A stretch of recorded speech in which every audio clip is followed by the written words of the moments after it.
बेटा, तुम्हारा interview letter आया है, माँ ने लिफाफा हाथ में देते हुए कहा। यह मेरा 7वां इंटरव्यू था। मैं जल्दी से तैयार होकर दिए गए नियत समय 9 बजे पहुँच गया।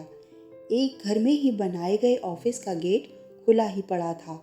मैंने बंद किया, भीतर गया। सामने बने कमरे में जाने से पहले ही मुझे माँ की कही बात याद आ गई। बेटा, भीतर आने से पहले पाँव झाड़ लिया करो। फुटमैट थोड़ा आगे खिसका हुआ था। मैंने सही जगह पर रखा, पाँव पोंछे और भीतर गया। एक रिसेप्शनिस्ट बैठी हुई थी। अपना इंटरव्यू लेटर उसे दिखाया तो उसने सामने सोफे पर बैठकर इंतज़ार करने के लिए कहा। मैं सोफे पर बैठ गया। उसके तीनों कुशन अस्त व्यस्त पड़े थे। आदत के अनुसार उन्हें ठीक किया।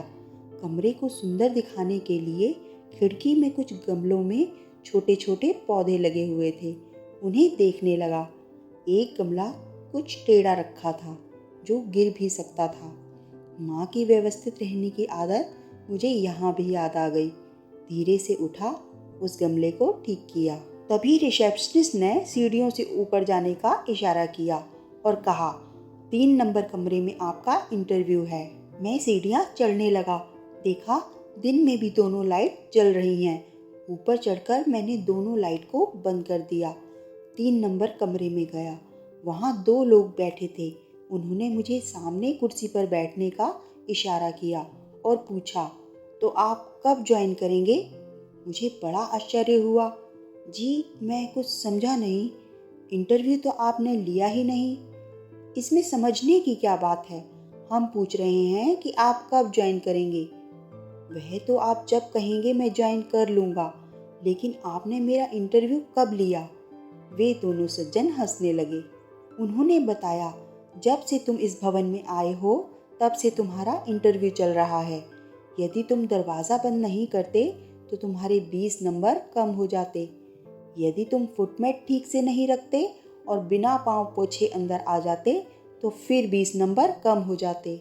इसी तरह जब तुमने सोफे पर बैठकर उस पर रखे कुशन को व्यवस्थित किया, उसके भी 20 नंबर थे और गमले को जो तुमने ठीक किया वह भी तुम्हारे इंटरव्यू का हिस्सा था। अंतिम प्रश्न के रूप में सीढ़ियों की दोनों लाइट जलाकर छोड़ी गई थी और तुमने बंद कर दी।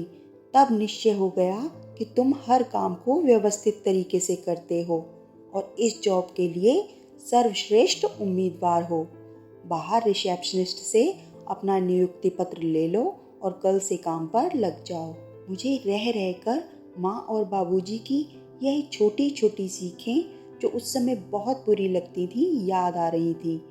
मैं जल्दी से घर गया, माँ के और बाबूजी के पाँव छुए और अपने इस अनोखे इंटरव्यू का पूरा विवरण सुनाया। इसीलिए कहते हैं कि व्यक्ति की प्रथम पाठशाला घर और प्रथम गुरु माता पिता ही हैं और यह शिक्षा तब तक मिलती रहती है जब तक उनका जीवंत आशीर्वाद हमें मिलता रहता है।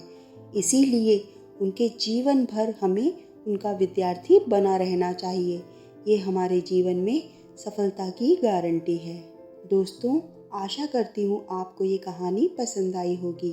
अगर आपको ये कहानी पसंद आई हो तो प्लीज़ इसे लाइक एंड शेयर कीजिए और मेरे चैनल को सब्सक्राइब कीजिए। धन्यवाद।